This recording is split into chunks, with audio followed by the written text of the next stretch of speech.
Buenas noches, bienvenidos a Tribuna de la Historia. Unos 500 años antes de Cristo, un personaje chino llamado Sun Tzu escribió un libro titulado El arte de la guerra o la ciencia de la guerra, un libro que probablemente esté de permanente actualidad todavía, que decía cosas aún en estos tiempos tan difíciles de comprender o tan sutiles como el arte supremo de la guerra consiste en someter al enemigo sin combatir. Esto sería, digamos, un compendio de la ciencia de la guerra.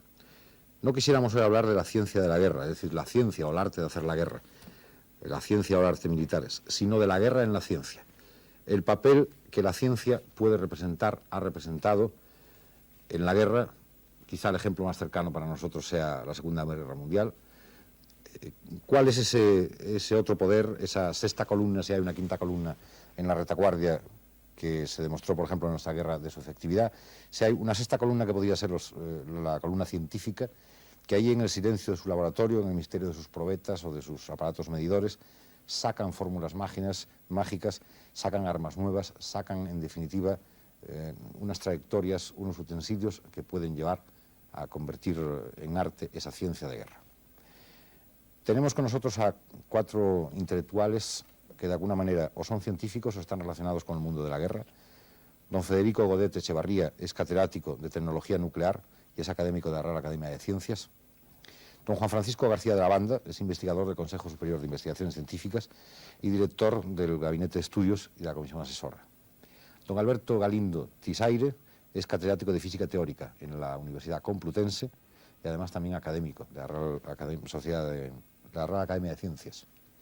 Don Miguel Alonso Baquer es militar, es teniente coronel de Infantería, diplomado en Estado Mayor y es profesor de Historia Militar en la Escuela del Alto Estado Mayor. Vamos, como siempre, a centrar, reduciéndonos por esta vez más al tema de la Segunda Guerra Mundial como más cercano, vamos a centrar ahí en unos minutos de cine lo que fue la contribución de la ciencia al desarrollo y a la resolución de la guerra, y luego entraremos en el coloquio. El hombre de la prehistoria ponía pocas dosis de inteligencia en sus luchas contra otros hombres. La victoria la aseguraban la habilidad, los buenos reflejos, la astucia y, por supuesto, la buena musculatura y el valor. Durante muchos milenios la supremacía la alcanzaban los más fuertes, entendiendo por más fuertes los que poseían las cualidades descritas. Los explosivos introdujeron los primeros cambios sustanciales en esta situación. Ya no sería solo el más fuerte el que con más frecuencia ganaría. Hasta la Primera Guerra Mundial no aparece la ciencia como una baza de primera magnitud. Los submarinos y los aviones, hijos directos de la ciencia, están a punto de decidir la colosal contienda. Y por fin, en la última guerra mundial, es solo la ciencia la que acelera su final en Hiroshima y Nagasaki. Aunque la ciencia y la técnica siempre condicionaron y contribuyeron al mejor equipamiento de los ejércitos, nunca hasta entonces habían influido definitivamente en el desenlace de un conflicto bélico. El hombre, a partir de este momento, confiará la victoria a su cerebro. Y si una nueva y última guerra mundial ocurre, su desenlace se decidirá posiblemente pulsando solo unos cuantos botones, dejando a los soldados que sobrevivan la tarea final de ocupar los calcinados territorios del enemigo, ya inerme y sin recursos. En 2 nuevos campos jugó un papel decisivo la ciencia en el último conflicto, las bombas atómicas y el radar. En el descubrimiento de la fisión y en la valoración de su importancia se encuentran ya varios de los ingredientes que dan su peculiar sabor y personalidad a la era nuclear. Y, una vez más, el azar jugó un importante papel en los asuntos humanos, pues el descubrimiento de la fisión llegó en enero de 1939. Si Frisch y Meitner hubieran hecho este descubrimiento unos meses después, cuando la guerra había consumado la división y cortado las comunicaciones científicas, probablemente Alemania hubiera podido disfrutar sola de su hallazgo y cambiar el resultado final de la contienda. En los 5 años transcurridos desde que Enrico Fermi en Roma descubrió el camino que conducía a la fisión, su equipo se disolvió y su jefe emigró a Estados Unidos. De nuevo, un país totalitario perdía uno de sus más preciados cerebros, pues Fermi en 1938, una vez recibido el premio Nobel, decidía no regresar a la Italia de Mussolini y establecerse en Estados Unidos, donde iba a contribuir decisivamente al desarrollo de la energía nuclear en sus 2 vertientes, la militar y la civil. Alemania, por su parte, atacada por la locura racista, perdía otro plantel de cerebros de primera calidad, y entre ellos a Albert Einstein. Quizá no se ha valorado suficientemente la trascendencia de esta dolorosa hemorragia de inteligencia que tanto debilita a Alemania e Italia precisamente en los meses y años que preceden al estallido de la última conflagración, hemorragia que sin duda alguna rubrica su destino final. Está fuera de toda discusión que el descubrimiento experimental de la fisión y su correcta interpretación teórica pertenecen por completo a Europa. Joliot, Kowarski, Halban, Bohr y Fermi son solamente algunos nombres de la cadena de padres de esta nueva y terrible ciencia. Es claro que la posibilidad de construcción de la bomba atómica no surgió de la noche a la mañana. Fue un concepto que tardó un cierto tiempo en abrirse paso, incluso entre los científicos. El mismo Fermi dudaba en un principio de ello, y no es por ello de extrañar que los gobiernos tardaran todavía más en comprender su importancia. El científico que aceleró más este proceso fue el físico húngaro Szilard, quien consiguió poner en antecedentes al presidente Roosevelt del peligro que supondría para las democracias el que Hitler construyera la bomba atómica antes que ellos y ganara así la guerra que acababa de empezar ese verano de 1939. Para conseguir este objeto, Szilard fue a ver a Einstein, que a la sazón se encontraba en la Universidad de Princeton, y le pidió que escribiera una carta a Roosevelt exponiéndole los hechos. Esta célebre carta de Einstein logró poner en movimiento el colosal potencial industrial y científico americano, con lo que quedaba sellado el resultado final de la guerra, cualesquiera que fueran los avatares y la duración de sus episodios y campañas parciales. El radar, por su parte, jugó un papel muy importante, aunque reducido en su ámbito, en la última guerra, pues solo sirvió para decidir lo que se ha convenido en llamar la Batalla de Inglaterra. En ambos terrenos, en el nuclear y en el radar, la feliz conjunción de científicos y políticos fue la clave del éxito que allanó el camino de los ejércitos para la más rápida resolución de la guerra. Es justo, sin embargo, recordar que el esfuerzo, la constancia y la inteligencia humanas no solo se han aplicado, como aquí hemos recordado, a la destrucción y a la muerte. Los nombres de Pasteur, Cajal, Waxman, Fleming y tantos otros nos devuelven la fe en el hombre y en su capacidad de convertir su efímera estancia en la Tierra en una aventura de paz y de solidaridad humanas, y no de guerra y de dolor.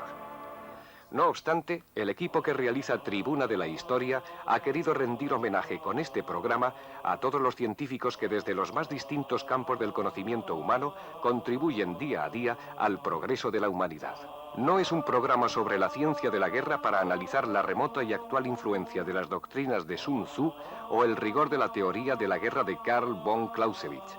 Se trata de profundizar en ese complejo campo de interrelaciones que sugieren dos palabras de abrumador significado en el último cuarto del siglo XX: guerra y ciencia. Profesor Godet, la contribución de la ciencia a la guerra es algo más que una anécdota, es algo más que una ayuda, es tan fundamental como puede haber sido el papel de cualquier ejército, es en realidad otro ejército más, un cuarto ejército después del de por tierra, mar y aire. Bueno, a la luz de nuestros conocimientos actuales sobre lo que supuso la ciencia en la última guerra y especialmente la documentación que consiguió el general norteamericano Groves en la Universidad de Estrasburgo el año 44, se pudo ver los avances que había hecho la ciencia alemana en la consecución del arma decisiva, el arma atómica, y comparar con los mismos avances que habían hecho los americanos, que como todos saben llegaron a tener el arma decisiva, el arma atómica. Parece que hay un consenso entre todos los que se han ocupado de estos temas, que cualquiera que hubiera sido el desarrollo de la guerra en Europa, América habría llegado a tener este arma, de manera que, beneficiándose indudablemente del apoyo de todos los científicos europeos que por distintas circunstancias, quizá hablemos de ello en este coloquio, llegaron a América. El caso es que América, cualquiera que hubiera sido el resultado de la guerra en Europa, habría al final impuesto su supremacía por medio del arma atómica. Creo que es esta la respuesta. ¿Está usted de acuerdo, señor García de Abando, o quiere usted aportar una visión diferente? No, yo creo que es acertado. Lo que ocurre es que junto a esa arma hubo una serie de pasos en la cual también los científicos y los tecnólogos tuvieron una aportación muy importante que contribuyeron a acortar, a hacer más fácil e incluso a cambiar aspectos que, si bien fueron parciales, como la batalla de Inglaterra, tuvieron una importancia muy grande en el desarrollo de la guerra, al menos para comunidades determinadas. ¿Sería este el primer ejemplo de que la ciencia y la milicia actúen directamente unidas? No, yo creo que no es el primer ejemplo. Ahora sí es el ejemplo por excelencia donde el impacto de la ciencia en un conflicto bélico fue mucho más decisivo e importante. Por ejemplo, pues podría citarse en otro tipo de conflictos, pues en la Primera Guerra Mundial, pues también la ciencia, particularmente la ciencia química, y en esto el profesor García de la Banda puede abundar, pues también hubo científicos significados, como por ejemplo el científico alemán Haber, que intervino tristemente en la guerra química. Tan mal recuerdo dejó la actuación de este científico que un pacifista por excelencia, Max Born, cita en sus memorias que Lord Rutherford, uno de los científicos más insignes que había en el Reino Unido en los años 30 y tantos, se negó a asistir a una cena en casa de Max Born por no tener que estrechar la mano al químico Haber. ¿Sería un ejército del científico? En realidad, hasta la Segunda Guerra Mundial, los que están actuando, es decir, los altos mandos militares de los ejércitos en operaciones, no han llegado a pensar ni a sospechar siquiera que el resultado de la guerra no dependiera de ellos mismos. Por lo tanto, esta pregunta, planteada en términos históricos antes de 1945, hubiera tenido en todos los militares una respuesta unánime. No existe más ejército que el que está capacitado para emplear racionalmente los instrumentos de ofensa y de defensa.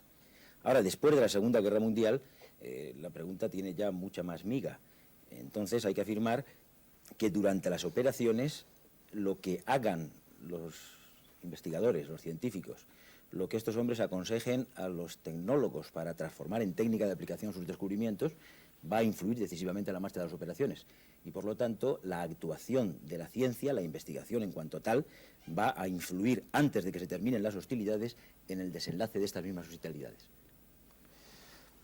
Hay muchas cosas que agradecerle a la ciencia, por supuesto, y aquí está la vida nuestra de cada día. Pero si nos centramos en el tema de la ciencia y la guerra, a lo mejor hay muchas acusaciones que hacerle. La Primera Guerra Mundial, usted lo ha citado, la guerra química. La Primera Guerra Mundial quedó como los gases, los grandes ataques con gas mostaza, con hiperita, quedaron como ejemplo de una barbaridad que fue luego condenada. Una barbaridad que se debía a un científico. Yo no la ataco, yo le pido que defienda usted a los científicos, que quede claro. Bueno, este es un tema bastante largo, pero es injusto culpar a los científicos que han trabajado y que desarrollaron las armas atómicas por este hecho. Si acaso habría que culpar a los que las utilizaron. Y ciertamente, a la luz de los últimos, de todos los documentos que hoy día se dispone, se ve que esta decisión no fue nada fácil. Luego volveremos, creo, varios de nosotros a hablar sobre el problema moral que planteó esto a los científicos.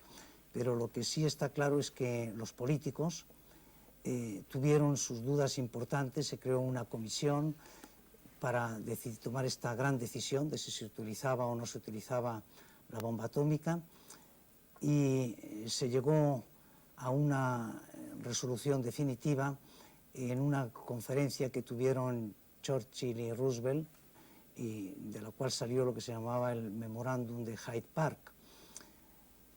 Y si no recuerdo mal, hubo científicos como Niels Bohr, que fue uno de los principales actores de este drama, es decir, de la creación de la bomba atómica, por el hecho de haber transmitido la información a los americanos antes que estallara la guerra, que era totalmente contrario a que se llegara a utilizar la bomba atómica. Él tenía la esperanza.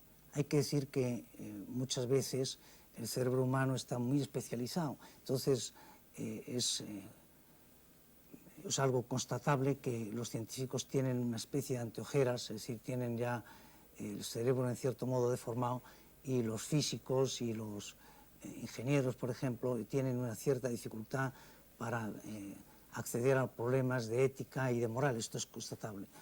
Así, por ejemplo, Niels Bohr, que es a quien me refería antes, premio Nobel, cabeza de una dinastía de premio Nobel, su hijo es también premio Nobel hoy día, se equivocó y libró una batalla inútil tratando de que Roosevelt y Churchill no llegaran a decidieran utilizar la bomba atómica, porque creía, quizá infantilmente, que si se llegaba a un acuerdo con Rusia se le comunicaba el estado de los avances tecnológicos en cuanto a la bomba antes de que se utilizara, se podría llegar a hacer algo como lo que se hizo con los gases en la Primera Guerra Mundial, y que quedara definitivamente este espectro fuera de juego. Esto era totalmente infantil a la luz de los datos que ahora le voy a dar.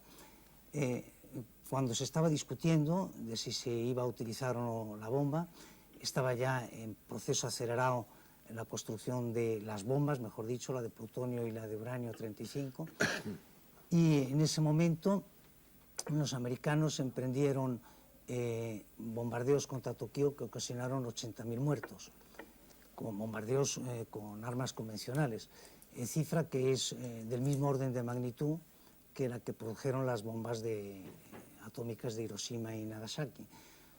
Quiero con esto poner de manifiesto que la bomba se iba a utilizar ineluctablemente, puesto que ya se estaban haciendo cosas de la misma orden de magnitud.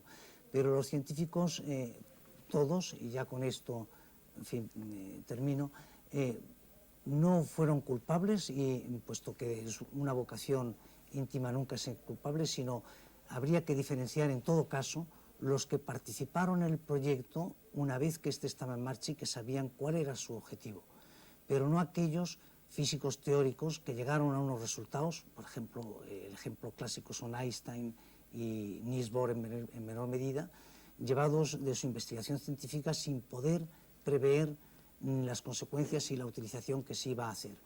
En Einstein esto está clarísimo. Einstein, todo el mundo lo sabe, es el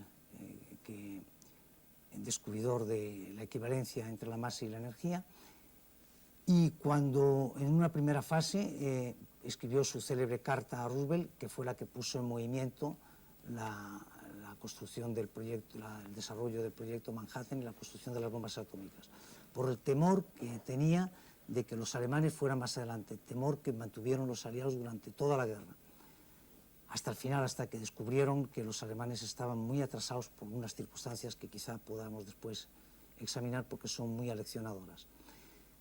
Y cuando ya vio que la guerra estaba ganada, y después de la guerra, el año 50, quiero recordar, se echó atrás, y fue un poco el terror del señor que se da cuenta que ha destapado una tremenda caja de Pandora, y escribió a Truman una segunda carta, de la cual se ha hablado menos, para pedirle que no desarrollara la bomba H, porque a aquello le parecía efectivamente demasiado, ¿no?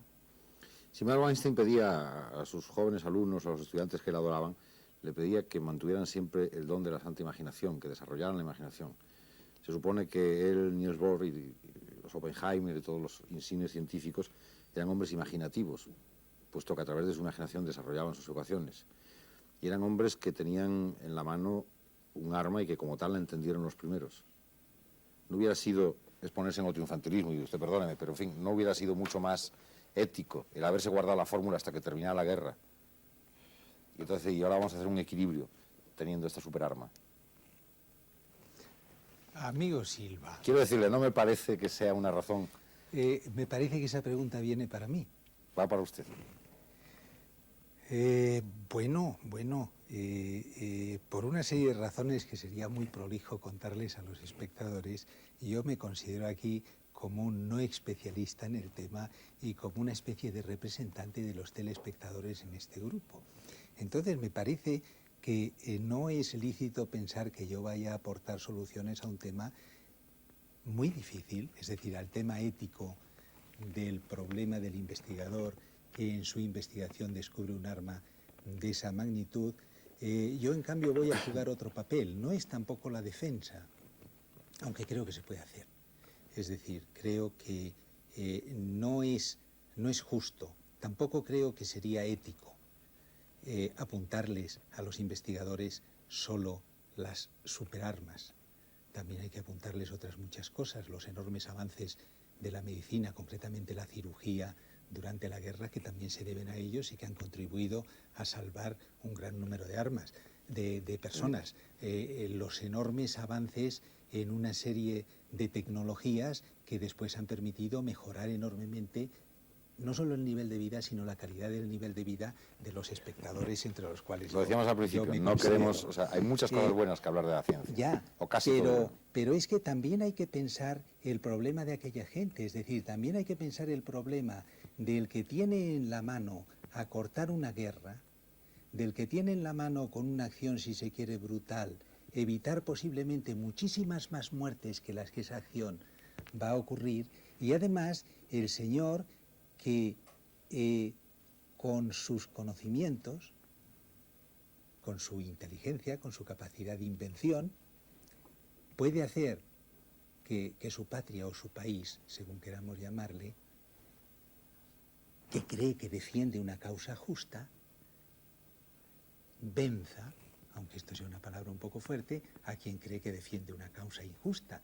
Entonces, yo me permito apuntar que no es tan fácil tomar una decisión y quizá, pues al cabo de una serie de años de vida, uno lo que va haciendo más es entender las razones que los demás pueden tener para hacer las cosas. Yo comprendo también, y lo comentábamos antes en la conversación tan interesante que tuvimos antes de realizar este programa y en el cual yo me definí como espectador, clarísimamente como espectador, en la cual yo les comentaba que entendía las terribles dudas y remordimientos de conciencia que podía tener un señor como el piloto del avión que lanzó la bomba de Hiroshima, que podían llevarle incluso a un giro de 180 grados en su vida, a un planteamiento totalmente distinto. Pero lo que no creo que es justo es que nosotros, en cierto modo herederos de aquello, que si uno analiza la historia y las distintas posibilidades, probablemente lo que ocurrió fue lo mejor, vayamos a echarles la culpa de un hecho puntual a quienes nos facilitaron el que nosotros podamos estar en las condiciones en que estamos. Sí. Los dos quisiera que intervinieran. Intervenir, sí, por supuesto. estás abundando en lo que decía García de la Banda, y es que sobre la pregunta de Silva de por qué estos científicos no se guardaron sus fórmulas. En primer lugar, la fórmula que siempre se menciona a este respecto, que es la famosa fórmula de Einstein, está del año 5. En aquella época no se podía prever esto. Como tampoco se puede citar, por ejemplo... Hay una reunión, hay una conferencia, me parece, de Niels Bohr, lo ha contado usted, creo recordar, donde él les advierte a sus compañeros científicos norteamericanos de que aquello que tiene allí, aquello que está poniendo tal vez en el encerado durante la conferencia, es un arma. Bueno, pero eso debe ser ya en los años 30 y tantos. Sí, ya está muy cerca, ya se ve venir la guerra. La fórmula de Einstein es del año 5. Por otro lado, pues yo creo que la ciencia, el progreso de la ciencia no hay quien lo detenga. Si Einstein no publica su fórmula en el año 5, pues otro científico lo hubiera publicado en el año 20. Esto es algo imparable, totalmente. ¿Quién iba a pensar, por ejemplo, que las ondas electromagnéticas que Maxwell, Hertz, Marconi pusieron a nuestro servicio, desentrañando todos sus misterios, iban a servir, por ejemplo, para intoxicar al pueblo con propaganda de regímenes totalitarios, digamos, por caso? La ciencia no tiene nada que ver con el abuso que pueda hacerse de ella. Luego, también aquí se ha hablado de ética y ciencia. Creo que son dos conceptos que conviene deslindar. El científico no tiene por qué ser esencialmente bueno ni esencialmente malo. Y voy a leer unas frases de Poincaré que escribía en el año 13, que son muy ilustrativas al respecto, con vuestro permiso. Poincaré decía que la ética y la ciencia tienen sus propios dominios que no interfieren. La primera, indica los fines a que debemos aspirar, mientras que la otra, fijado el fin, nos enseña cómo alcanzarlo. Nunca pueden estar en conflicto porque jamás se tocan. No puede haber una ciencia inmoral del mismo modo que no puede haber una moral científica. Estas palabras de Poincaré pues preaclaraban un periodo de confusión que hubo luego muy grande respecto a la ética profesional de los científicos que participaron en la Segunda Guerra Mundial. Y yo creo que en este caso los científicos son pues seres ordinarios como todos los demás, que tienen una preparación específica para su campo, pero que en asuntos humanos, sociales o políticos, pues sus reacciones no difieren de las reacciones de la media. Yo apuntaría en esta idea de que el científico es un ciudadano como los demás. Quiero decir que todos los hombres de la sociedad que estaba en guerra contra Alemania hitleriana estaban viviendo la misma atmósfera. Vivían a una sociedad en la que la guerra estaba delante de todos. Y para todos era evidente que era mejor ganar esa guerra que perderla. Por una serie de complicaciones de carácter psicológico, se había llegado a un alto grado de diabolización del adversario. Es decir, el adversario, para todos estos científicos a los que nos estamos refiriendo más que a otros, era exactamente el régimen nazi. Entonces, no es que fuera todo lícito, porque había unos principios morales compartidos por toda la sociedad, incluso por la sociedad mundial, pero utilizando tres momentos distintos de la biografía de Albert Einstein, podemos comprobar que utiliza una argumentación muy diferente cuando escribe cartas a Segismundo Freud, en los años, todavía vivía, como es lógico, Freud, en el periodo inmediato al desenlace de la Primera Guerra Mundial, cuando se dirige al presidente Roosevelt y todavía no ha empezado la Segunda Guerra Mundial, y cuando se dice al presidente Truman, ya acaba de terminar la Segunda Guerra Mundial y ya se ha producido la explosión nuclear. Entonces observamos que no se piensa lo mismo y no se tienen las mismas restricciones mentales cuando se acaba de salir de una guerra y se cree que se está camino de la paz, que es la correspondencia con Freud, en la que se está intentando entender cómo se pueden evitar las causas de la guerra. Y entonces se manifiesta con una mentalidad muy elitista, diciendo que hay que educar a los dirigentes de la sociedad, que hay que trabajar con la ciencia al servicio del hombre, que hay que establecer un poder mundial y que este poder mundial tiene que arbitrar los conflictos entre las naciones, que hay que combatir el nacionalismo y que hay que intentar crear entre los hombres unos lazos por encima de sus raíces culturales nacionales que sean el bien de la humanidad en su conjunto. Evidentemente que cuando este mismo hombre, Albert Einstein, llega a los preliminares de la Segunda Guerra Mundial, 1937, es decir, que todavía había algo que rodar, este hombre ya está pensando en términos distintos. Para él se le ha producido ya un hecho extremadamente llamativo, que es el que a sus propios hermanos de raza, a los judíos, les está pasando algo muy grave, de donde él mismo acaba de salir, en el corazón de Europa. Entonces, ante esta situación, para él radicalmente nueva, entonces su consejo es claramente estimular al presidente Roosevelt a que siga muy de cerca la investigación de los alemanes y que emprenda una carrera tecnológica y científica investigadora para llegar antes que ellos. Por lo tanto, aquí vemos que es un hombre nuevo, es el mismo hombre, pero la circunstancia le hace vivir en una atmósfera que claramente, en el lenguaje, por ejemplo, de Gastón Boutoul, sería una impulsión belígena. Es decir, la sociedad norteamericana está pensando que va hacia la guerra y que en función de la guerra hay que utilizar la fuerza y que esa fuerza será tanto más potente, más eficaz, en la medida en que responda a una tecnología más avanzada. Este es el esquema del segundo Einstein. Ahora hay un tercer Einstein, que es el tercer Einstein que ya sabe el resultado de esa investigación. Y ese tercer hombre es el que ya ha visto no solo lo que da de sí las primeras bombas nucleares de fisión, sino lo que puede dar de sí, 1000 veces más, es el número que se suele facilitar, la bomba que se llamará de hidrógeno. Y entonces ya se ha desaparecido esa presión inmensa sobre el ciudadano norteamericano. Y entonces ya vuelve al punto de partida y entonces se dirige otra vez al dirigente y le dice, modérese, juegue como elemento disuasor la existencia de la fuerza, pero no la practique, no la ponga usted en acto. Entonces, esto es exactamente como hubiera hecho cualquier hombre que no fuera un científico. Es decir, que este planteamiento, esta curva de responsabilidad ética, es exactamente la respuesta natural de un hombre razonable que aprecia de manera distinta las cosas en función de que la situación le está hablando a gritos. Usted ha dicho, antes ha planteado usted una visión del tema de si existe o no una moral de la ciencia o una ética de la ciencia. A mí me parece que es tremendamente importante y que deberíamos de tratarlo ahora con más intensidad. Si no existe una ética de la ciencia, ¿por qué se justifica lo que usted también ha contado de que Lord Rutherford le niegue el dar la mano, el estrechar la mano a un colega que en definitiva lo que ha hecho son seguir unas directrices de lo que su patria le decía. Él, supongo que quería que ganara la guerra a Alemania, él tenía que inventar gases o lo que fuera, tal como ustedes están diciendo. Pero yo no he dicho que no haya una ética de la ciencia, he dicho que no hay una ética científica. Que no es lo mismo. No es lo mismo. ¿Cuál es el Porque matiz? hay un código científico que todos los científicos, aunque no esté escrito, lo reconocen y lo acarician, pues que es, por ejemplo, el buscar siempre la verdad en las investigaciones, no falsear los datos, no copiar las investigaciones ajenas, etcétera, etcétera. Ese código en cualquier profesión, existe un código de este tipo. Sin embargo, me temo que los resultados finales cambian mucho el código. ¿Qué delito había cometido, por ejemplo, un arquitecto para ser luego juzgado en el tribunal de Nuremberg? Y saben ustedes a quién me estoy refiriendo. ¿Qué delito había cometido cuando él lo único era arquitecto de lo que Hitler le mandaba que hiciera? Haga usted un monumento que va a ser el Tercer Reich. Y entonces él hizo el monumento del Tercer Reich.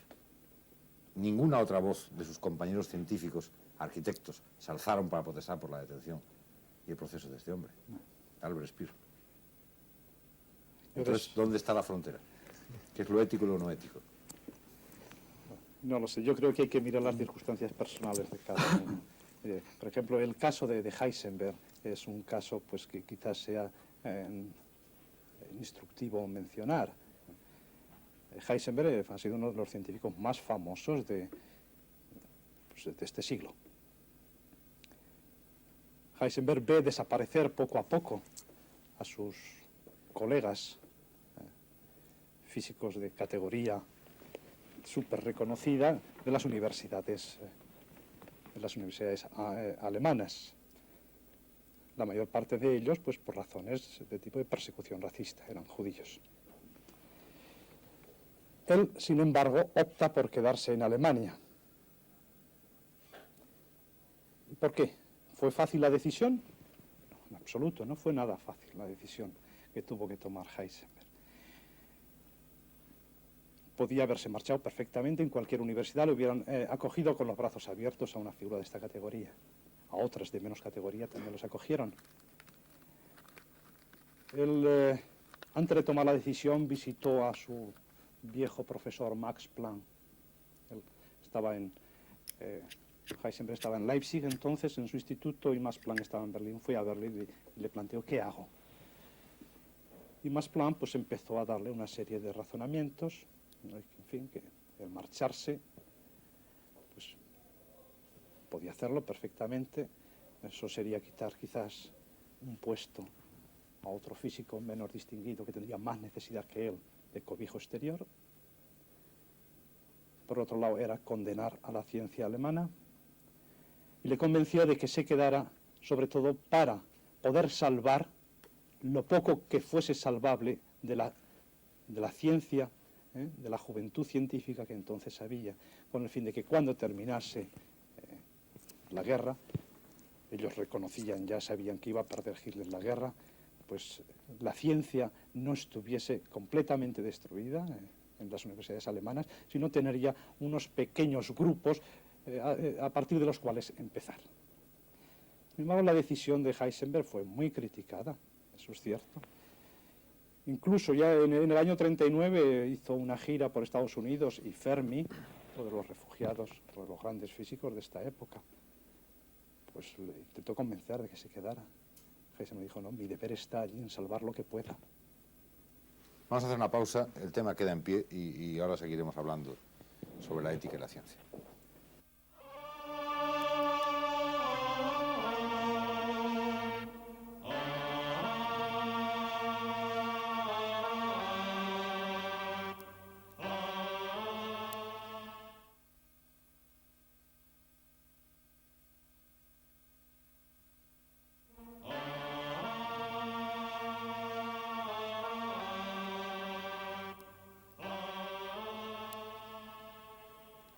Estábamos hablando de cuál era la débil o la gran frontera entre la moral de la ciencia y la ética de la ciencia. Es decir, hay por supuesto una ética un poco de carácter interno, me parece interpretar lo que usted quería decir, entre compañeros, no copiar la investigación, el ayudarse, etcétera, etcétera, un servicio común a todos los científicos, pero hay luego otra gran moral que es la que nos gustaría que quedara aquí un poco esclarecida. ¿Qué es lo moral y lo amoral o lo inmoral para un científico? ¿Dónde puede estar eso?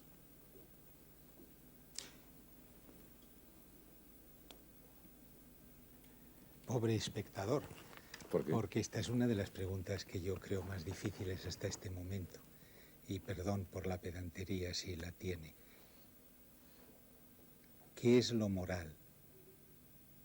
Yo diría que eso depende del código moral de cada uno, es decir, del tipo, llamándolo por su nombre, de religión o no, que tenga, de una moral natural general, porque antes el profesor Galindo ha dicho, y estoy totalmente de acuerdo con él, que el científico es un hombre, y como tal hombre, en ese aspecto, ha de atenerse o bien a la moral natural o bien a la moral de una determinada religión. Otra cosa es la ley, porque a veces confundimos ética con legislación. Es decir, ahora, como todo el mundo sabe, en una de las fronteras de la ciencia actual, la ingeniería genética, se plantean unos problemas que se dice que son unos problemas éticos, pero en realidad no son unos problemas éticos, son unos problemas, llamémosle, de peligro latente para la humanidad, que originan una legislación que impide a los científicos hacer unas determinadas cosas, o que tiende a impedírselas hacer. Hay científicos que creen que la ciencia está por encima de esas limitaciones impuestas por la humanidad a ellos como científicos, y se la saltan a la torera, y entonces reciben el castigo de la ley o la repulsa de sus colegas como científicos. Y hace poco ha ocurrido un caso en Estados Unidos que ha tenido bastante resonancia. Pero yo diría que no nos olvidemos nunca de que el científico es un hombre, y un hombre muy peculiar. Sobre todo el científico capaz de un descubrimiento de este tipo, es decir, el científico en punta, el científico genio. Para romper un poco quizá este tono que está fuera de mi manera natural de ser, yo voy a contar una anécdota que oí allá por el año 52, estando yo como becario postdoctoral en Inglaterra, en una cena a la cual asistía el profesor Mott, que fue uno de los científicos ingleses que estuvo metido en el esfuerzo de guerra, y creo concretamente que en el problema del radar, que movilizó una gran parte de la comunidad científica inglesa. Uno de los asistentes en los discursos finales contó que el profesor Mott, que no cabe la menor duda que era uno de los, digamos, media docena, y creo que digo muchos, físicos de estado sólido punteros en aquella época, se paró en un edificio donde estaba el comedor, en la puerta, y se dirigió a un soldado que estaba de guardia, y le dijo: por favor, ¿yo entro o salgo? Y le dijo: profesor, sale. Dice: ah, entonces ya he comido. Bien, esto, que es una anécdota trivial, significa que el científico es un ser humano que es terriblemente desarrollado en un aspecto y terriblemente trivial o no desarrollado en otros. Entonces, el tópico del sabio despistado. No exactamente, es decir, es un señor que está con su cabeza en un tema y entonces pues no puede tener su cabeza en todos los temas. El sabio distraído tampoco creo que defina bien al científico, pero sí un hombre como otros que tiene una actividad muy específica, muy centrada en un tema, y al cual tampoco se le puede pedir demasiada responsabilidad sobre muchas cosas. Esa responsabilidad, como antes se comentaba, se diluye entre la sociedad, se diluye pues en el grupo que al final toma decisiones, que son los políticos, y no se puede decir la responsabilidad de la bomba atómica es de una persona, la responsabilidad de los gases de guerra es de una persona. No, la responsabilidad es de una situación en la cual se aprovecha todo lo que se tiene, y una de las cosas que se tiene es la capacidad de utilizar a los científicos para conseguir un objetivo. Un objetivo que clarísimamente antes se ha dicho que es ganar la guerra, en el caso de una guerra. Y un objetivo que está perfectamente definido, que es vital y en el cual se pone todo el esfuerzo que sea necesario. Y yo sobre ese tema, pero no en relación con la guerra, sino con la paz, quisiera después intervenir. Por supuesto. ¿Quiere usted intervenir, profesor? No, en realidad me parece que se ha abordado ya aquí toda esta problemática. Únicamente decir, como Alberto, que los científicos se han encontrado, en fin, no hay una moral para los científicos y otra moral para el resto del mundo, es la misma. Lo que pasa es que se han encontrado con problemas muy peculiares, sobre todo los científicos que trabajaron en las bombas atómicas y que iban a verlas utilizadas en su misma vida, muy separados del resto de los problemas que han enfrentado los hombres de su generación. No era lo mismo dar la orden o decidir que se usara, como hicieron Churchill y Roosevelt, que desarrollarla y ponerla en manos de ellos. Es decir, era, aparte de que en general los científicos, su mentalidad, su psicología es totalmente diferente. Entendemos muy bien que Churchill decidiera que se tirara la bomba en Hiroshima porque iba a ahorrar tantas vidas.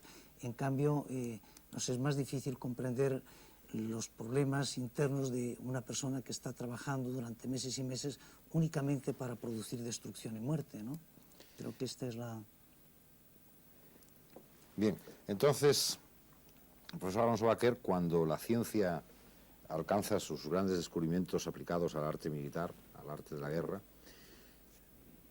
y vamos a referirnos a un caso concreto, que es Vietnam, entonces toda esa enorme capacidad científica puesta en manos de una supernación como es Estados Unidos se anula prácticamente ante el vietnamita pequeñito con sombrero de paja que transporta tierra en un saco y que es capaz de rehacer por la noche la ruta Ho Chi Minh que durante el día los más altos explosivos han destruido por completo. ¿Qué es lo que falla ahí? Bueno, no es que falle nada, es que funciona bien. Es decir, funciona bien... Funciona para los vietnamitas, claro. No, ni para los vietnamitas ni para sus enemigos. Funciona bien el sentido de la humanidad. Es decir, a partir del descubrimiento del armamento nuclear, la humanidad se encuentra con un fenómeno radicalmente nuevo en la historia, que es la aparición patente, total, de un arma de destrucción masiva. Este hecho no se le había producido nunca a la humanidad. Es decir, la humanidad, siempre que había hecho uso de un arma, y la había investigado durante largos periodos de paz y la había entregado a los ejércitos para que hicieran uso de ella, tenía muy claro el que los límites de los efectos del empleo de ese arma estaban ajustados a lo que realmente se entendía como natural dentro de una confrontación bélica. Ahora, a partir de ese día, y solo a partir de ese día, es decir, que incluso en las pruebas de Alamogordo, muy inmediatas al lanzamiento de Hiroshima y Nagasaki, todavía los científicos discuten si la potencia será equivalente a tantos kilotones. Y el error de apreciación es casi del 50%. Es decir, que se está hablando de a ver si hacemos un daño de 11 kilotones, es decir, equivalente a 1000 toneladas de trinitrotolueno, y salen veintitantas, es decir, sale el doble, ¿no? Bueno, por lo tanto, este es un fenómeno radicalmente nuevo. Entonces, la moral funciona. Entonces, se entiende que para los fines que estaban en juego en el problema del Vietnam del Sur, la utilización de este instrumento es desproporcionada. Y por lo tanto, como realmente se entiende por razones morales que eso no debe hacerse, no se hace. Ahora, el problema nos lleva a otro planteamiento. El planteamiento es sus efectos sobre los modelos estratégicos. Entonces resulta que Ho Chi Minh y el pensamiento en general de Mao Zedong, de todo el movimiento intelectual estratégico oriental, descubre lo que va a calificar de tigre de papel. Es decir, se da cuenta, y tiene razón en descubrirlo así, de que los Estados Unidos, gracias a las consideraciones que se han hecho a lo largo del conocimiento de los daños de las bombas nucleares, no van a emplear este armamento nuclear. Y entonces, sobre ese supuesto, elaboran una estrategia. Entonces, esta estrategia es una estrategia en donde se diluyen por la selva, actúan de manera insidiosa, prolongan el conflicto. Es decir, hay la elaboración de un modelo estratégico frente a un adversario que, por razones morales, está condicionado a actuar con el armamento convencional. Entonces, este es el problema. Entonces, claro, ¿qué es lo que realmente ha podido ocurrir? Y no estoy haciendo interpretación histórica de cómo se pudieron conducir las operaciones frente a este hecho real, que es de la reacción absolutamente moral que invade a toda la humanidad entera, sino lo que realmente se produce es que ¿cuál era la estrategia adecuada para cumplir los fines que la sociedad norteamericana se había marcado en el sudeste asiático, descartado el empleo de este armamento de destrucción masiva? Entonces este es el problema de los militares, es decir, es el problema de decir qué es lo que la tecnología tiene que investigar para que, moderando nuestros daños, si realmente nuestros fines son lícitos, y no estoy entrando ahora en esta cuestión, nosotros podamos obtener la victoria sin tener que recurrir a un armamento de destrucción masiva. Y este es un problema moral de nuestro tiempo que afecta muy profundamente, no tanto a los militares de alta graduación como a los dirigentes políticos, que como responsables de la dirección política de la guerra tienen que poner de acuerdo, tienen que ajustar el fin de la guerra que está delante de sus ojos y los medios que tienen que emplear dentro de ella. Entonces, la nación más poderosa seguiría siendo, a pesar de todo esto, la nación científicamente más adelantada. Yo creo que de eso no hay duda. Ya Bacon decía en el siglo XVII que el conocimiento es poder. Por tanto, la ciencia significa poder. Y únicamente las naciones que apoyan el desarrollo de la ciencia y de la tecnología son las naciones que serán más independientes del resto. Sin embargo, hay una luz, hay verdaderos ríos de tinta cuando se trata de hablar de la carrera de armamentos. Profesor García de la Banda. Entonces, en la carrera de armamentos, si lo miramos bien, no sería otra cosa más que una carrera en pro de una tecnología mejor. Si un caza es capaz de volar 1000 kilómetros más rápido que el anterior, un avión comercial al menos llegará a volar con esa misma técnica 500 kilómetros más rápido que el modelo anterior. ¿Es un fallo de la ciencia el que se siga esa carrera, esa propaganda contra la carrera de armamentos? ¿O es una ciencia espuria la que se está ahí empleando? Bueno, a mí me parece que es que lo que se está haciendo es utilizar un razonamiento que no es lícito utilizar. Es decir, por una parte, evidentemente, si una nación quiere tener un armamento mejor que otra nación necesita recurrir a una tecnología, necesita desarrollar una investigación y necesita llegar a convertir esa investigación en una innovación. Evidentemente eso pega un tirón brutal de las tecnologías aplicadas a la paz, aplicadas a la vida ordinaria, no a la guerra, sino aplicadas al desarrollo de los pueblos. Y ahí es donde yo quería antes llegar. No cabe la menor duda que en una situación de guerra lo que ocurre es, primero, y esto se manifiesta clarísimamente en la guerra pasada, quizá en las guerras anteriores no tanto, pero también, en la Segunda Guerra Mundial hay una confianza de los políticos en que la comunidad científica puede resolver problemas que faciliten la consecución del objetivo, o de los objetivos parciales, bien del objetivo final, ganar la guerra con un arma total, o bien ganar unas posiciones de prioridad, ganar unas ventajas en batallas parciales. Hay ejemplos muy claros. Yo voy a arrimar un poco la sardina a los químicos, puesto que el único ejemplo de los químicos que se ha puesto aquí es un ejemplo peyorativo. Hay un momento en el cual la aviación inglesa, la aviación aliada, porque, bueno, era inglesa y americana, está bombardeando Alemania, está bombardeando sus instalaciones de producción de carburantes. Y les interesa saber cuándo han destruido una instalación. Entonces, yo esto se lo oí a uno de los actores, al profesor Thomson, Sir Harold Thomson, en un laboratorio de la universidad, no recuerdo exactamente si en Cambridge o en Oxford, es lo mismo, por espectroscopía infrarroja analizaban los carburantes que cogían en los coches militares y en los tanques alemanes que caían en poder de las fuerzas aliadas. Y por el análisis de los componentes sabían qué fábrica los había producido y le decían a la aviación: volved a bombardear tal fábrica porque está produciendo otra vez, o llevamos un mes sin tener combustible de esta fábrica. Es decir, esa técnica de análisis por espectroscopía infrarrojo de mezclas complejas de carburantes, no digo yo que se pusiera a punto para eso, pero evidentemente que sufrió un impulso enorme, impulso que luego se ha transferido a la vida normal, que se ha transferido, hoy es práctica, vamos, hoy, hace 30 años es práctica normal en todas las refinerías, etc. Por ejemplo, hubo un momento en que volar más lejos con el mismo tipo de avión, y ese es era tener gasolina de mayor índice de octano. Ese es un problema de un catalizador que produzca gasolinas de mayor índice de octano, perlas de sílice alúmina, y hubo un mandato concreto: necesitamos gasolinas de mayor índice de octano, necesitamos volar más lejos, como sea.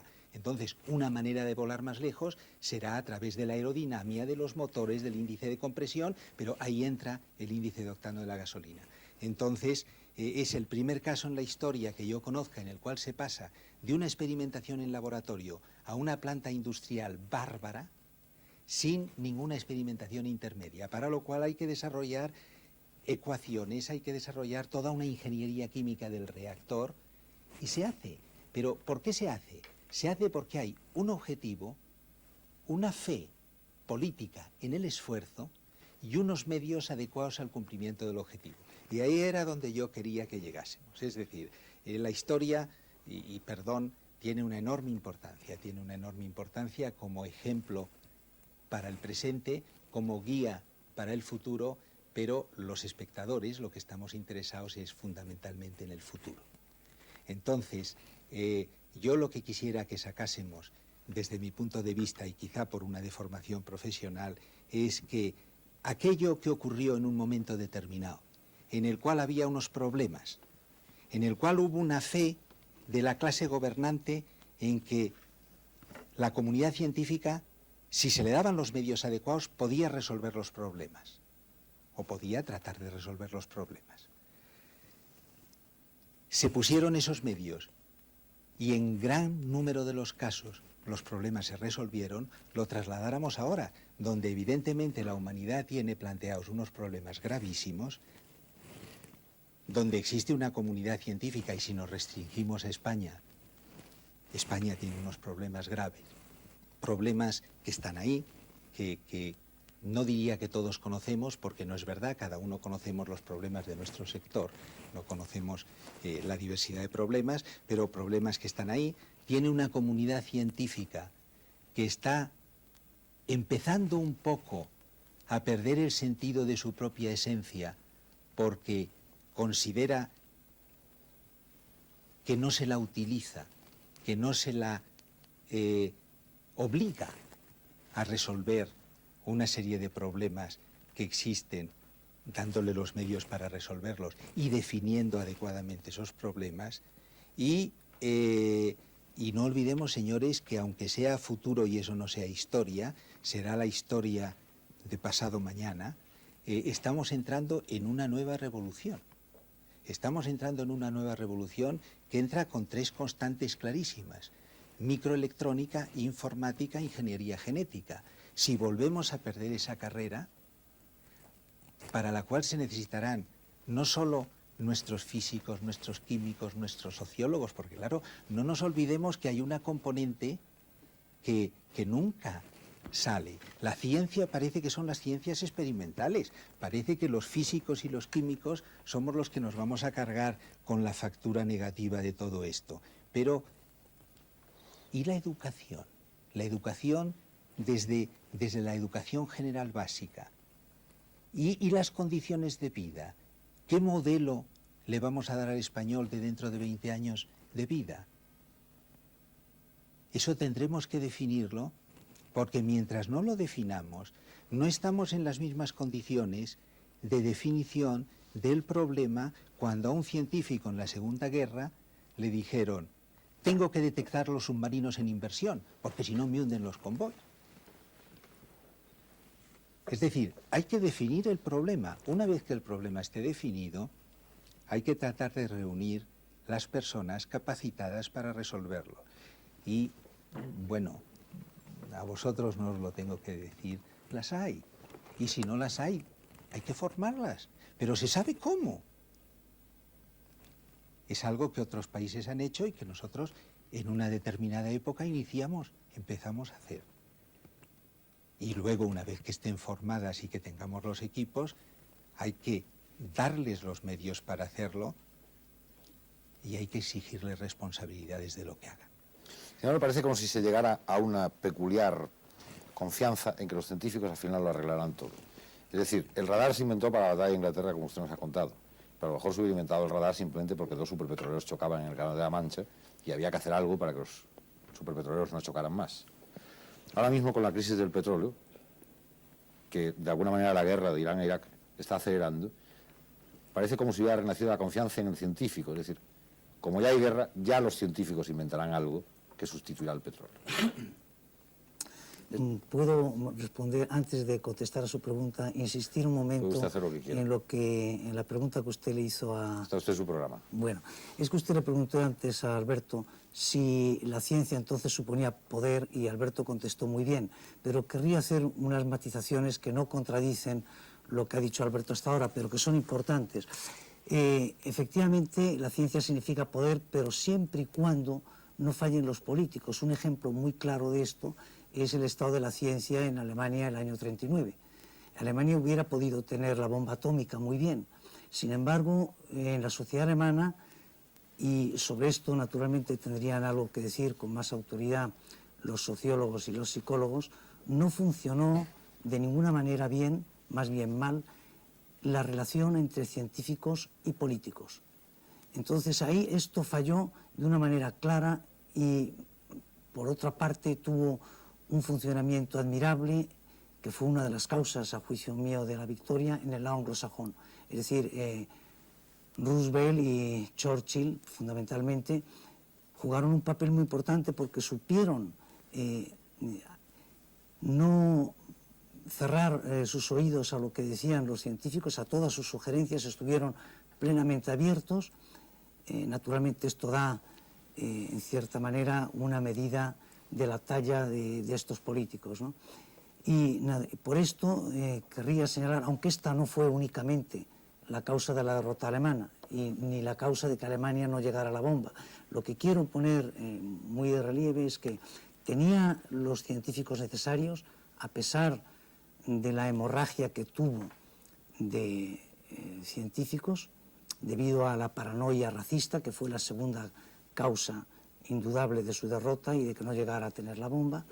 Y la tercera, a juicio mío, fue también su tremendo orgullo que le hizo infravalorar las informaciones que le daba el servicio de espionaje y que le hizo creer que los aliados no iban a llegar. En fin, esto es muy largo, no se puede exponer aquí, pero fue claramente ellos adoptaron una actitud totalmente contraria a la de los aliados, que estuvieron con un permanente temor, valoraron justamente a la ciencia alemana y estuvieron con un permanente temor y en una lucha contrarreloj, creyendo que los alemanes avanzaban. Así cuando los alemanes, ellos consiguieron, por ejemplo, el agua pesada, los alemanes invadieron Noruega y se enteraron los servicios de contraespionaje que ponían en funcionamiento de nuevo el agua pesada, la fábrica de agua pesada. Esto los aliados lo interpretaron en el sentido de que los alemanes estaban investigando para conseguir la bomba atómica. Los alemanes, en informaciones análogas, las infravaloraron, es decir, tuvieron un pecado de orgullo. Con esto, y ya termino, quiero señalar que los científicos solos no podemos hacer nada, se necesita la dirección de los políticos y la ayuda de los políticos que sepan comprender este problema y permítame que esto lo aplique a nuestro caso presente, en nuestro país ahora y en este momento, ¿no? Ahí podríamos entrar dentro de un minuto. El profesor García de la Banda quería hacer alguna aclaración. Sí, es que ha habido una pregunta tuya en el sentido de la confianza ilimitada en la ciencia. Lo cual a lo mejor es bueno. No, vamos a ver. Yo, quizás se me haya podido interpretar mal, yo no creo que se pueda tener una confianza ilimitada en la ciencia. Que conste que cuando yo hablo de ciencia, como antes he indicado, hablo de las ciencias del hombre y de las ciencias naturales, es decir, de la ciencia en un sentido amplio. Pero lo que sí creo que es clarísimo, al menos para mí es un axioma, puede que equivocado, pero es un axioma, es que si la solución a un problema puede venir de algún sitio, viene de la ciencia. Lo que no puede pasar o esperarse es que la solución venga, no sé, por generación espontánea, por idea feliz. En este contexto yo quisiera indicar una cosa en algo a lo cual estamos todos terriblemente sensibilizados, que es el problema de la polución, el problema de la contaminación. Recuerdo una frase feliz, a mi juicio, de un especialista americano al cual le preguntaron en una cosa análoga como esta en la televisión americana, que cuánto costaba purificar el agua. Entonces el hombre dijo, depende. Si usted la quiere para ducharse, tanto por metro cúbico. Si usted la quiere para su lavadora, tanto por metro cúbico. Si usted la quiere para cocinar, tanto por metro cúbico. Si usted la quiere para beber, tanto por metro cúbico. Es decir, la solución que aporta la ciencia, o las soluciones que aporta la ciencia, tienen que luego ser matizadas en función de las posibilidades, porque puede llegar un momento en el cual evitar la contaminación de una planta sea tan caro, que me refiero a una planta industrial, que lo que no tenga sentido es instalar esa planta allí. Y lo que debe hacerse es buscar otro emplazamiento para la planta. Pero lo que no cabe la menor duda es que si hay alguna manera de que esa planta no contamine, la solución es una solución que la tiene que dar la ciencia. No pensemos, por ejemplo, cabe pensar que la ciencia, voy a hacer una cosa que no debiera de hacer, cabe pensar que la ciencia cure el cáncer. Bueno, el cáncer no es una enfermedad, el cáncer es un nombre genérico de muchas cosas que posiblemente nunca tendrán una solución común, que posiblemente habrá que ir atacando por partes, que posiblemente, pero que lo que no cabe la menor duda es que tiene que haber un ejército de genéticos, de bioquímicos, de químicos trabajando, y que la solución ramplona, buena, excelente, parcial, general, vendrá de la ciencia.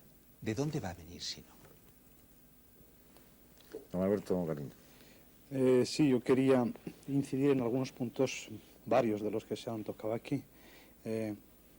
Federico Gödel hablaba quizás de la desatención que tuvieron los políticos alemanes hacia la ciencia, ¿no?, durante el periodo de la guerra. Pero creo que también jugó un papel muy importante la propia resistencia pasiva que los grupos de científicos como Heisenberg, von Weizsäcker y algunos otros encargados del proyecto Uranio hicieron.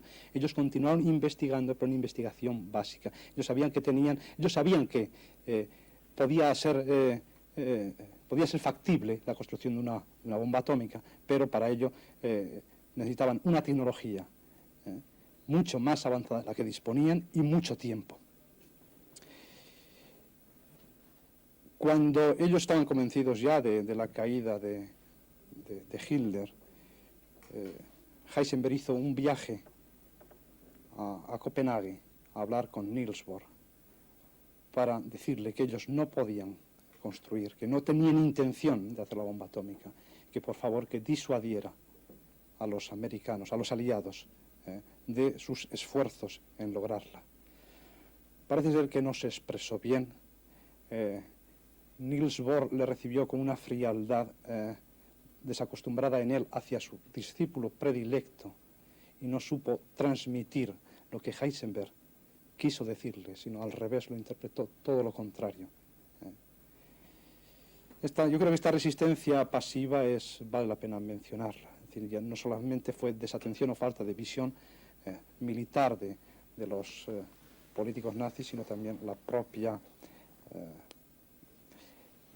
resistencia de los científicos alemanes. Lo cual dice poco en favor del patriotismo de los científicos alemanes. No lo sé, eso es una pregunta muy difícil a la que no sé qué contestar. De todas maneras, ellos sabían que no podían conseguirla. Y como ellos sabían que no podían conseguirla, tenían que decírselo a los otros para que no continuaran con sus esfuerzos. Al menos evitar el holocausto de todos. Al menos evitar el holocausto. Bueno, yo quisiera llevar el tema a un punto que desde el punto de vista de la historia militar es muy importante, que es si realmente se refleja en el combatiente esta confianza ilimitada en la ciencia. Quiero decir que no solo ya los altos mandos, más o menos directamente relacionados con los dirigentes políticos, sino los combatientes, mientras están combatiendo y cuando les van mal las cosas, hasta qué punto esperan de que la ciencia les aporte en plazos muy cortos de tiempo una solución para su problema. Evidentemente que en la Segunda Guerra Mundial esto empezó a ser verdad, no lo había sido nunca. Quiero decir, toda la historia militar se ha podido escribir sobre el supuesto de que se hace la guerra con los instrumentos con que se empiezan y que por lo tanto el emplearlos bien, el acertar con una buena organización y con una buena táctica o estrategia es lo que conduce a la victoria. No, en la Segunda Guerra Mundial esto ya va por unos cauces totalmente distintos. Los convoys que están atravesando el Atlántico, la población civil o la guarnición directa de esta población civil de las Islas Británicas sabe de que como la ciencia no aporte una solución que intercepte las incursiones aéreas en el océano Atlántico a los submarinos, allí no hay otra solución. Entonces, evidentemente que a lo largo de la Segunda Guerra Mundial fue creciendo en el combatiente la confianza en que lo que les estaba pasando podía ser resuelto con un instrumento técnico. Es decir, que el submarino que podía ser detectado antes de sumergirse, pues necesitaba inventar algo que le permitiera saber que le están detectando. Es más, incluso habría que desconcertar y perturbar todas las ondas electromagnéticas para incluso producir una disuasión en el adversario de que no supiera exactamente hacia dónde disparar, porque se le ofrecen una serie de blancos de los cuales la mayoría son falsos. Quiero decir con esto que el gran servicio que prestó la ciencia, y que este sí que se reflejó en la moral del combatiente, es que le estaba protegiendo, es decir, que le estaba dando posibilidades de seguir combatiendo con mínimos riesgos. Le estaba cubriendo de los riesgos solo con que informara debidamente de por qué sucumbía. Es decir, que un submarinista alemán era capaz de decir, toda mi flota de submarinos está sufriendo unos daños, no sé por qué, el enemigo me detecta antes de tiempo y entonces usted me tiene que aportar un dato que me proteja. Entonces yo creo que este es el sentido con el cual hay que explicar por qué progresó tan deprisa la ciencia, y no solo la de la destrucción masiva, las armas nucleares, sino todas las demás estructuras. La que facilitan la navegación aérea y naval, las que permiten el saber exactamente la resistencia de los materiales, la que aligera el tamaño de los instrumentos de ofensa y de protección, es decir, la que aumenta la capacidad de coraza de un vehículo como puede ser una unidad de carros, ¿no? El vehículo característico de una unidad de carros. Entonces, realmente, yo creo que este es el sentido que va a tener para el futuro la ciencia y tal como lo va a admitir el combatiente. Es decir, el combatiente va a saber que metido en una operación de guerra, si informa debidamente de lo que le está pasando y por qué sufre, los científicos se van a poner de su lado. Este es el problema cierto. Ahora, este problema se mezcla con el contrario. Es decir, hasta qué punto la igualdad de elementos de ofensa y de defensa entre dos fuerzas similares, simétricas, tienen que producir una situación tan parecida a la que acabamos de oír ahora mismo por el profesor Galindo, que es, si informando al adversario de lo que no tengo, el adversario se modera y entonces nos evitamos un daño masivo. Y yo creo que esta es exactamente la filosofía de la distensión. Es decir, la filosofía de distensión consiste en decir, evidentemente que este recelo que yo no tengo para tirar la bomba atómica contra un enemigo que la posee y que lo tengo para tirarla contra enemigos que no poseen armamento nuclear, solo se puede frenar si realmente establecemos un contacto previo con el adversario que lo posee y podemos llevar nuestra confrontación a un plano más moderado en donde la pérdida de vidas humanas sea menor. Y me parece que es en este sentido en el que la ciencia está caminando. Incluso un tema tan interesante que no se ha aludido de la bomba de neutrones por uno de los investigadores, Samuel Cohen, la justificación que él mismo da de sus esfuerzos es exactamente porque, aun empleando un armamento que también tendríamos que calificar de nuclear, lo está empleando con moderación, es decir, discriminando entre el combatiente y el no combatiente y moderando la duración de los efectos. En el fondo, la ciencia quiere proteger al combatiente propio y alerta al adversario de que le va a hacer daño en cierta medida. Profesor Galindo. Sí, antes me preguntaba usted si la conducta de los científicos alemanes pecaba de falta de patriotismo. Y yo ahora respondo con una pregunta, es que ¿puede ser patriota aquel que va a defender? ¿Puede confundirse la patria con una esclavización totalitaria del mundo? En el caso de que, por ejemplo, Hitler hubiera poseído la bomba atómica antes que los demás. Yo creo que ese era un tipo de consideraciones morales que pesaban muchísimo sobre los científicos alemanes. Aparte de que por razones tecnológicas no hubieran podido conseguirla, aunque hubieran podido, quizás, entonces la quinta columna de resistencia pasiva hubiese actuado con mucha más fuerza. Bien, estamos llegando ya a los minutos finales del programa y tenemos que resolver un poco todo este tema. Si es verdad, por ejemplo, lo que Nixon escribe en sus memorias, de que estamos en la Tercera Guerra Mundial, y si esto que está sucediendo en el mundo, la escala del terrorismo, los conflictos localizados por ahí en puntos vitales de producción para el mundo, si esto es la Tercera Guerra Mundial, ¿cuál es la situación de la ciencia en este momento de la Tercera Guerra Mundial? ¿Cuál es la ciencia de la guerra en este momento? Yo le ruego ya que sean breves en las respuestas para que los cuatro puedan contestar. Empezamos, si quiere, por usted, señor García Gabalda.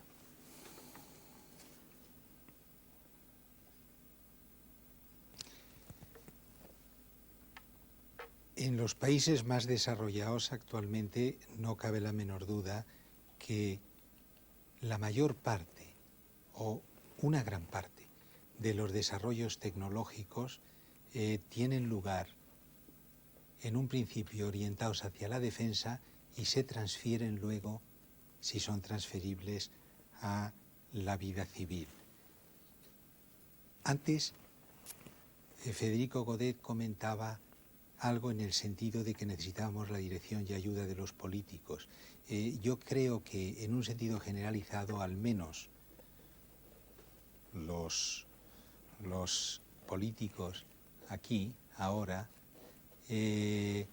salvo la excepción de la gente en defensa y en algunos otros grupos, evidentemente industria, etcétera, yo no creo que se les puede pedir una comprensión y una ayuda, porque es que no conocen las posibilidades de la ciencia. Es decir, yo no creo que puedan tutelar un desarrollo de este tipo. Quizá esto es excesivamente duro y quizá yo no sea la persona más adecuada para decirlo, pero no creo que puedan inspirar ellos lo que se necesita, que es muy importante lo que tú has dicho antes en relación con la confianza del combatiente.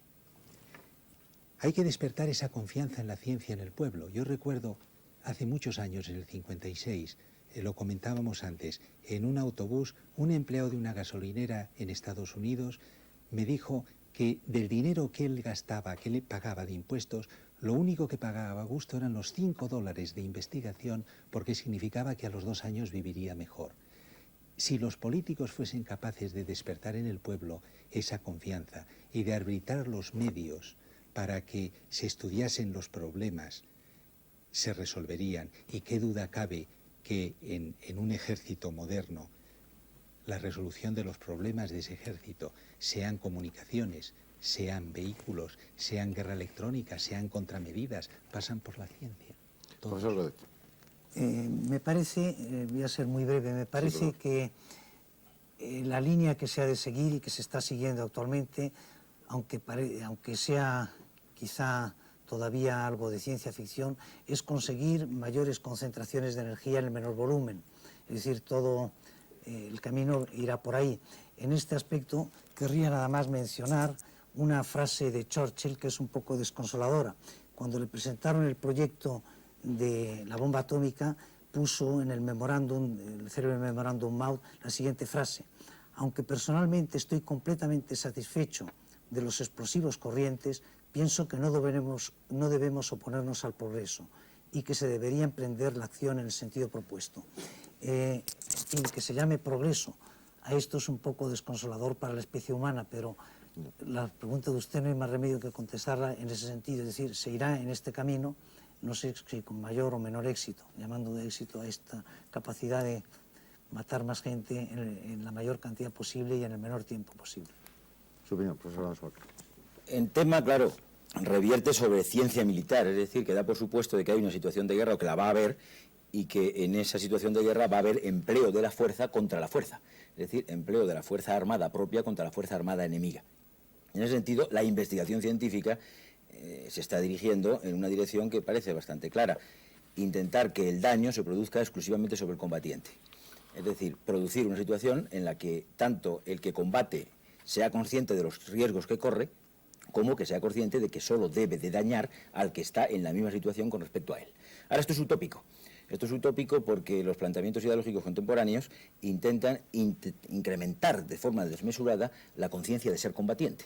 Es decir, que simultáneamente a esta solución de reducir un problema militar a la confrontación entre dos elementos psicológicamente preparados para hacer uso de la fuerza y que solo dañan a otro elemento análogamente concebido que él, esto está siendo simultáneo con una extensión de una psicosis colectiva en la cual todo el problema militar que pueda sufrir una colectividad le afecta a la colectividad entera, y por lo tanto esa colectividad se siente invitada a ser absolutamente combatiente también. Y esta es la gran alternativa. Si se produce, y Dios no lo quiera, una situación de guerra, realmente ¿cómo vamos a llegar a ella? ¿Aceptando las partes en conflicto que podemos limitar el conflicto? o movilizando masivamente las dos partes toda nuestra capacidad de represalia. Esta es la gran alternativa del mundo moderno en materia militar.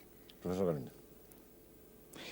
Yo creo que la ciencia con mayúsculas actual, pues, no va, ni ha ido nunca, por los derroteros bélicos. La astrofísica, tan desarrollada actualmente. La búsqueda de la fusión termonuclear controlada, los tokamaks. La microfísica, ayer nos enterábamos de unos premios Nobel por sus contribuciones al conocimiento del microcosmos. Se busca abrir brechas en el conocimiento. Yo desconozco si existe o no una ciencia bélica, más bien creo que no existe, por lo menos en el concepto usual de ciencia. Por otro lado, pienso que no sé qué sentido puede tener actualmente el intentar producir armas más destructivas cuando ya el arsenal de las que existen es capaz de producir verdaderas conmociones telúricas sobre la Tierra, los 7.000 megatones que dice que poseen los americanos, los 4.000 que poseen los rusos. Si con 800 o 1.000 megatones simplemente se puede aniquilar la mitad de la Unión Soviética, es una locura seguir por ahí. Hay un libro, y con esto ya terminamos el programa, escrito por Sir Charles Snow, un novelista inglés que es un ensayista, que es de los que más críticos han sido con toda la contribución de los científicos a la Segunda Guerra Mundial, y con esto, que es el tema que estamos tratando, y dice: uno de los rasgos más singulares de cualquier sociedad industrialmente avanzada de nuestro tiempo es que las decisiones cruciales han de ser tomadas por un puñado de hombres en secreto y al menos en su forma legal por hombres que no pueden tener conocimiento de primera mano de aquello en que estriban esas decisiones ni de cuáles pueden ser sus consecuencias. Más o menos quiere decir que ustedes, los científicos, están un poco en las catacumbas. Tendríamos que rogarles que salieran de las catacumbas para evitar que esas otras pseudociencias que usted insinuaba sigan progresando por donde van, para evitar que a base de horóscopos, de leer cartas, de reducir la meteorología al calendario zaragozano famoso, de esas cosas esotéricas, volvamos en definitiva al hondero balear y a la época prerromana, creyéndonos que somos un país culto. Muchas gracias por su contribución en este programa. Gracias a ustedes por seguirnos.